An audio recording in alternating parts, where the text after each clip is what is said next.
안녕하세요. 취재하고 중계하고 진행하는 담행 취중진담. 오늘은요, 신문 1면에 코로나와 관련한 이야기, 그리고 전국민 재난지원금 관련해서 여야정이 좀 혼선을 빚고 있는 이야기, 이런 거 좀 살펴보겠습니다. 자, 먼저 코로나 확진자 사상 최대치를 계속해서 찍고 있습니다. 제가 지난주 취중진담에서 올해 최대 1212명이라고 했는데, 오늘 사상 최대 1615명이 1일 확진자로 최다 기록인데요. 신문 1면에서는 어떻게 이야기를 하고 있는지 한번 살펴보겠습니다. 먼저 조선일보입니다. 델타 변이 3주 연속 2배, 정부가 눈 뜨고 당했다라는 표현을 실었습니다. 변이 감염 가운데 70%가 델타 감염이라고 합니다. 그리고 한겨레, 최근 확진 4명 가운데 1명이 델타 변이다.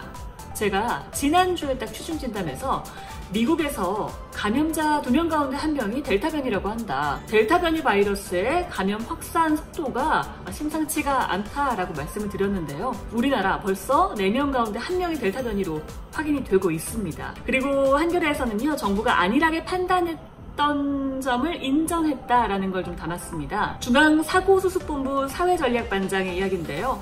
6월 중순까지는 델타 변이의 점유율이 좀 낮아서 우려할 수준이 아니라고 평가했다. 결과적으로 방역을 좀 더 강하게 관리했어야 했다는 판단이다. 그러니까 오판했다라고 인정하는 내용을 좀 담았습니다. 그러면서 현재 지침에도 좀 델타와 관련해서 문제가 있다라는 내용을 실었는데요. 델타 변이가 지배종이 된 영국의 경우 현재 유행 국가에서 빠져 있다고 합니다. 이런 부분 좀 바뀌어야 한다라는 내용을 담고 있습니다. 동아일보와 매일경제는요, 백신 요일제 관련한 이야기들을 좀 실었습니다. 백신 요일제 이야기 무슨 소린지 알려드리겠습니다. 모더나 백신 예약 중단 사태 최근에 있었죠. 지난 12일에 55세부터 59세까지 백신 접종 예약 접수를 시작을 했는데 당일 오후 3시 30분에 갑자기 중단이 됐습니다. 자정부터 시작했는데 모두가 다 접수 예약을 하지 못한 상태에서 마감이 된 거예요. 선착순이었냐? 이런 논란이 일었죠. 예약을 못한 55세에서 59세가요, 167만 4천여 명에 달합니다. 원래 문 대통령이 지난해 12월에 모더나 CEO와 통화를 하고요, 올해 2분기에 모더나 4천만 회분 도입을 시작할 것이다 라고 했어요. 시작은 했습니다. 지금 7월 중순이죠. 그러니까 2분기를 지나 3분기인데 어제 기준으로 계약 물량의 2.2%만 들어와 있고요. 7월 내내 들어올 수 있는 물량도 지금 50대가 접종하기에 절반에도 못 미치는 양이라고 합니다. 이 사실이 알려지면서 상당히 논란이 됐는데요.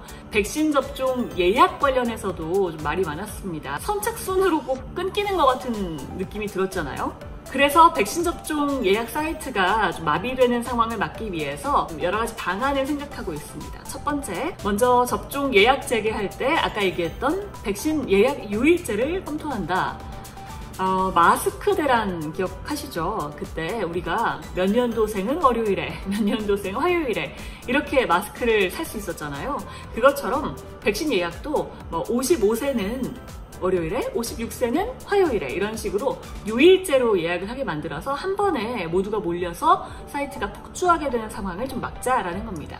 그리고 두 번째, 지난번에 12일 자정에 시작했거든요. 새벽에 아주 난리였습니다. 직장인들의 편의를 고려해서 근무 시간에 영향을 주지 않게 좀 시작 시간대도 좀 바꾸자라는 내용이 들어있고요. 또 세 번째, 당초 예약 재개를 오는 19일에 할 것으로 발표가 됐었는데 14일로 좀 당겨서 할 수도 있다라는 내용이 있습니다. 그런데 사실 백신 공급이 제대로 이루어지지가 않는다면 결국 이 백신 예약도 선착순 마감 형태가 돼버리는 상황이 되겠죠.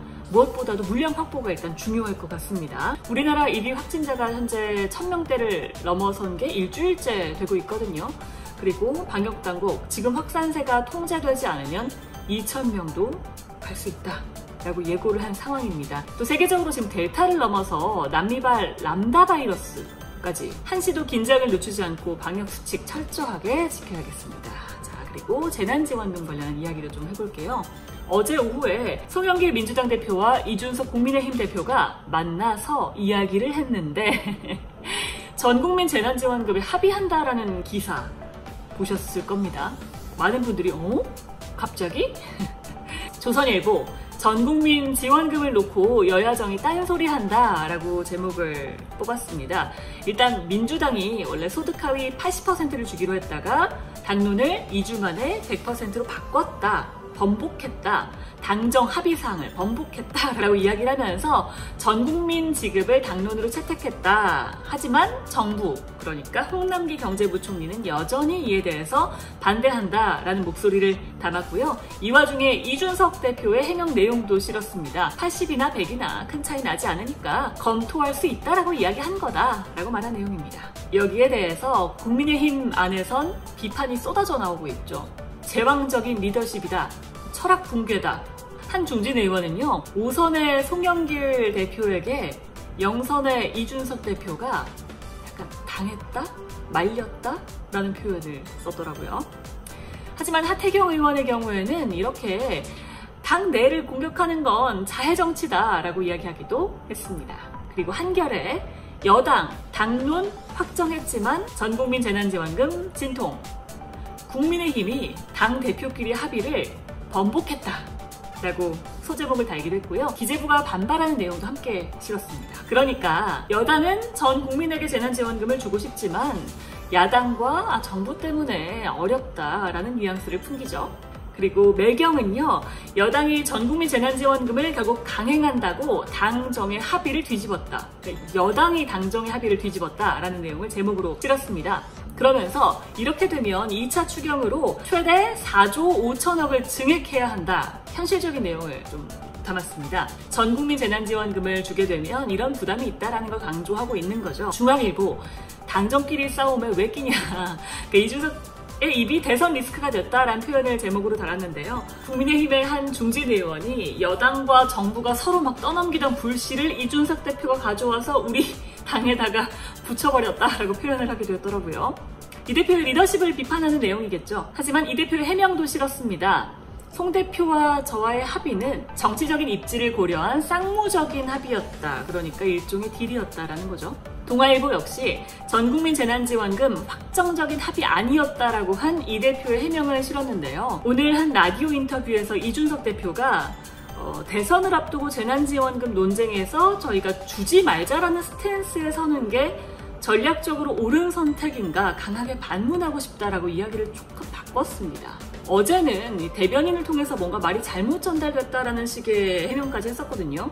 그런데 이게 전략적인 포석이었다는 취지를 좀 내비친 겁니다. 하지만 쌍무적인 계약이었다라거나 남는 돈이 있으면 전국민 지원 검토할 수 있다라고 했다는 해명은 반복했다고 합니다. 처음에 당내에서 공격이 들어오니까 한 발 뺐다가 곰곰이 생각해보니까 이게 좀 더 유리할 것 같은데? 라고 판단했던 걸까요? 신문 일면에서는 어제 있었던 이 논란, 전국민 재난지원금 관련한 이야기를 이렇게 실었습니다. 지금까지 취중진담이었습니다.